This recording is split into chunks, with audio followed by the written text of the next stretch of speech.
दोस्तों नवनीत जेएमएच की खबरों को लाइक करें। इसके बाद पहली बार आए चैनल पर सब्सक्राइब करें, साथ ही बेल के आइकन को दबाकर ऑल कर लें ताकि हमारी खबरें पहुंचे सबसे पहले।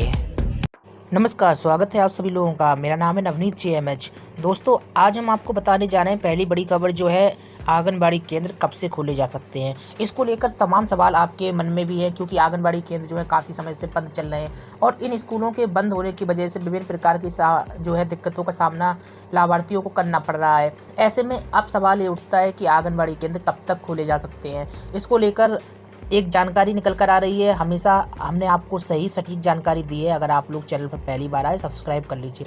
चलिए आपको बता देते हैं।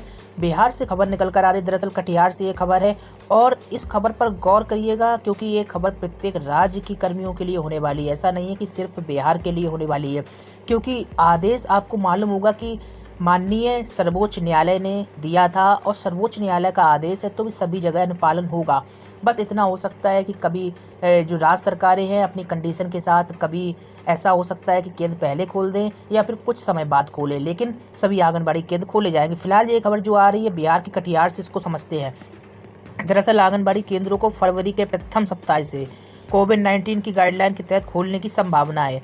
विभागीय सूत्रों से जानकारी मिली है। इसके अनुसार समाज कल्याण विभाग द्वारा तैयारियां पूरी कर ली गई हैं। आपको मालूम होगा कि कोरोना की अब वैक्सीन भी आ चुकी है और फ्रंट लाइन वर्करों को कोरोना वैक्सीन लग गई है। अब एक सवाल आपसे, क्या आपको कोरोना वैक्सीन लगी है?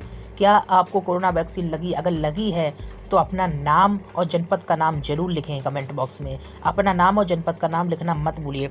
आगे आपको बता देते हैं, अधिकारियों के अनुसार कोरोना के कारण आंगनबाड़ी केंद्र 13 मार्च से बंद है। 13 मार्च से बंद समझा जा सकता है अप्रैल हो गया, मई, जून, जुलाई, अगस्त, सितंबर, अक्टूबर, नवंबर, दिसंबर और जनवरी चल रही है। अब धीरे धीरे स्कूल खुलने और सुप्रीम कोर्ट के दिशा निर्देशों के बाद विभागीय स्तर पर तैयारियां शुरू कर दी गई हैं। जनवरी के अंत तक दोबारा सभी सीडीपीओ और एएलएस के साथ ऑनलाइन बैठक होगी।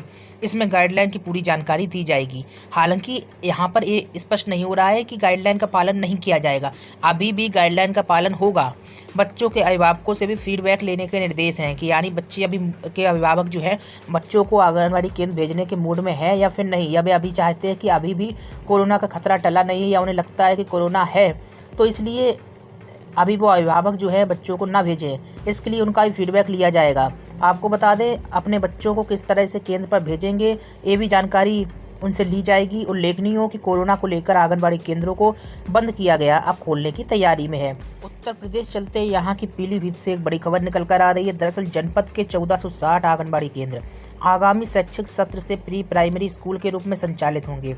जल्दी बाल विकास पुष्टाहार विभाग और बेसिक शिक्षा विभाग के प्रशिक्षित ट्रेनर सभी ब्लॉकों में 1769 कार्यकर्ताओं को प्रशिक्षण देंगे। आंगनबाड़ी केंद्रों को प्ले स्कूल और नर्सरी स्कूल की तरह विकसित करने का जिक्र नई शिक्षा नीति में है।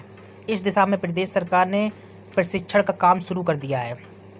प्रदेश सरकार ने आंगनबाड़ी केंद्रों को 2021 से प्री स्कूल शिक्षा के रूप में संचालित करने का निर्णय लिया है और इसी क्रम में जनपद के 1460 केंद्रों में तैनात कम से कम 10वीं पास कार्यकर्ताओं को प्री प्राइमरी स्कूल में प्रशिक्षण जो है पढ़ाने का प्रशिक्षण दिया जाएगा। इस योजना के तहत बाल विकास पुष्टाहार विभाग और बेसिक शिक्षा विभाग की ओर से आंगनबाड़ी कार्यकर्ताओं और मुख्य सेवकाओं का प्रशिक्षण होगा। मास्टर ट्रेनर द्वारा ब्लॉक स्तरीय ट्रेनरों का प्रशिक्षण किया जा चुका है। अब ब्लॉक स्तर पर ट्रेनर जो है नगर क्षेत्र समेत सभी ब्लॉकों के बेसिक शिक्षा विभाग के ब्लॉक संसाधन केंद्रों में आंगनबाड़ी कार्यकर्ताओं को प्रशिक्षण देंगे। प्रशिक्षण के दौरान आंगनबाड़ी कार्यकर्ताओं को बच्चों को चित्र, कार्टून, कठपुतली के अलावा खेल खेलने पढ़ाने के रोचक तौर तरीके के बारे में बताया जाएगा। बस अपडेट वही है, लेकिन कहाँ कितने केंद्रों में प्रशिक्षण दिया जाएगा इसके बारे में हम लगातार जानकारी देते रहते हैं। प्रशिक्षण में क्या बताया जाता है सब कुछ वही जानकारियाँ हैं। खबर छत्तीसगढ़ के रायपुर से आ रही है। दरअसल प्रदेश सरकार ने कोरोना महामारी के बीच सभी स्वास्थ्य कार्यक्रमों को सुचारू रूप से चलाने की कोशिश की जा रही है। ऐसे में स्वास्थ्य विभाग द्वारा हर साल जो है मनाए जाने वाले राष्ट्रीय कृमि मुक्ति कार्यक्रम की तैयारियां भी शुरू कर दी गई हैं। जिला स्वास्थ्य विभाग से जानकारी मिली है। इसके अनुसार फरवरी 2021 में कृमि मुक्ति कार्यक्रम कराया जाएगा। नवीनतम दिशा निर्देश एवं जानकारी SMS, व्हाट्सएप, टेलीकॉलिंग के माध्यम से उपलब्ध कराए जाने के लिए जिले में कार्यरत मितानिन और ANM के नाम व मोबाइल नंबर विभाग में मंगाए गए हैं। कार्यक्रम के दिशा निर्देशानुसार मितानिनों को समुदाय में कृमि नियंत्रण के लाभ की जानकारियां एवं स्कूल न जाने वाले 6 से 19 वर्ष के बच्चों एवं आंगनबाड़ी केंद्र में गैर पंजीकृत बच्चों की सूची कार्यकर्ताओं को उपलब्ध करानी है, ताकि कार्यक्रम के दौरान 1 से 19 वर्ष के बच्चों का 100% एल्बेंडाजोल की गोली खिलाया जाना सुनिश्चित किया जा सके। आपको बता दें, 1 वर्ष से 19 वर्ष के सभी बच्चों, किशोर किशोरियों, युवाओं को आंत में कृमि संक्रमण का खतरा रहता है। कृमि मनुष्य की आंत में रहते हैं और जीवित रहने के लिए मानव शरीर के जरूरी पोषक तत्व को खाते हैं, जिससे कि कुपोषण होता है। और यह कृमि संक्रमण अस्वच्छता के कारण फैलता है। संक्रमित मिट्टी के संपर्क द्वारा कृमि संक्रमण संचारित होता है और इसी कारण से एल्बेंडाजोल दवाई वितरित की जाती है। ये कीड़ों को मारने का काम करती है और इसको लेकर तैयारियां शुरू कर दी गई। अगर आप छत्तीसगढ़ से हैं तो हमें ज़रूर बताएं। उत्तर प्रदेश के शामली से भी एक खबर निकल कर आ रही है। दरअसल पोलियो अभियान शुरू होने जा रहा है। बहुत सारी खबरें आपने देखी होगी, पोलियो अभियान रद्द कर दिया गया, लेकिन अब एक बड़ी खबर निकल कर आ रही है। दरअसल आपको बता दें, इस साल का पहला पल्स पोलियो अभियान 31 जनवरी से शुरू होगा। स्वास्थ्य विभाग ने 2,52,104 बच्चों को पोलियो की दवा पिलाने का लक्ष्य रखा है और ये लक्ष्य हम शामली जनपद का बता रहे हैं। अलग अलग जनपदों में अलग अलग लक्ष्य होंगे। साल 2021 में पहले चरण का पल्स पोलियो उन्मूलन कार्यक्रम 17 जनवरी से शुरू होना था, लेकिन 16 जनवरी को हुए कोरोना से बचाव के लिए वैक्सीनेशन का कार्यक्रम होने की वजह से पल्स पोलियो उन्मूलन अभियान को स्थगित कर दिया गया था। जिला प्रतिरक्षण अधिकारी डॉक्टर R.K. सागर ने बताया कि अब पल्स पोलियो उन्मूलन कार्यक्रम 31 जनवरी से शुरू होगा और जैसा कि नियम है उसी के अनुसार पोलियो ड्रॉप पिलाई जाएगी। अब अहम चीज़ क्या है, पहले दिन 31 जनवरी को जिले के 685 बूथ पर ANM, आशा और आंगनबाड़ी कार्यकर्ता 5 साल तक के बच्चों को पोलियो की दवा पिलाएंगी। 1 से 5 फरवरी तक 511 टीमें छूटे हुए बच्चों को डोर टू डोर पोलियो की दवा पिलाने का काम करेंगी। इसके बाद भी जो बच्चे छूट जाते हैं उन्हें 8 फरवरी को B टीम द्वारा दवा पिलाई जाएगी। तो ये व्यवस्था की गई है और अब पोलियो का अभियान चल रहा है, तो सभी जनपदों में पोलियो का अभियान चलाया जाएगा।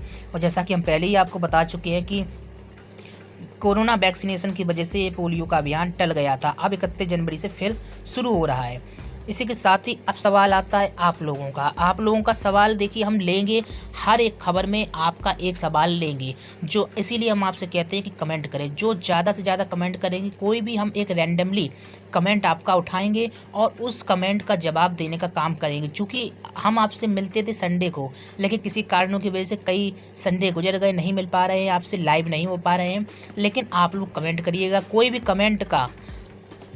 कमेंट को हम रैंडमली उठाएंगे और उसका आंसर हम देने का काम करेंगे। तो चलिए, आज हम जो कमेंट उठा रहे हैं आपका, देखते हैं किसका कमेंट रैंडमली चुना गया है और उसका आंसर देने का काम हम करेंगे। हमने हमारे जो रैंडमली कमेंट सेक्शन से चुना गया नाम है गोरख ठाकुर जी का एक कमेंट चुना गया है। इनका मैसेज है, क्वेश्चन है कि प्रशिक्षण कितने दिनों तक होगा सर?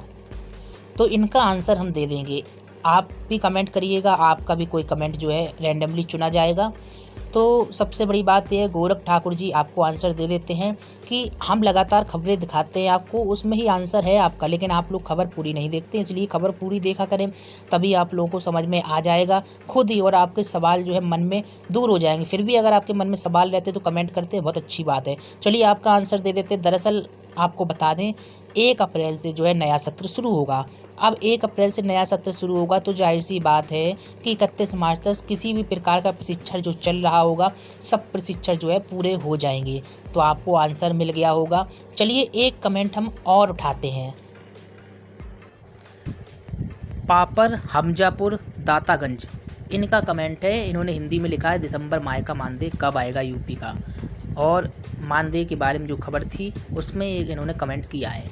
3 लोगों ने इनको लाइक भी किया, यानी कि और भी ज़्यादा लोग जानना चाहते हैं। तो आपको बता दें, 15 फरवरी के पहले तक मानदेय आपके आने की संभावना है। उस खबर में भी हमने आपको यही बताया था, लेकिन आपने शायद खबर नहीं देखी है। खैर, फिर भी 2 कमेंट हमने आज रैंडमली चुने हैं और ऐसे ही कमेंट हमेशा चुने जाएंगे। आपके मन में कोई भी डाउट है तो कमेंट करते रहिएगा। ऐसे ही कमेंट परमानेंट आपको डेली 2 कमेंट हम चुनेंगे, जो भी रैंडमली चुने जाएंगे। जो भी सवाल होंगे आपके, इन कमेंट में आपका आंसर मिल जाएगा। और ज़्यादा खबरों के लिए jmhnews.in पर विजिट करें। नमस्कार।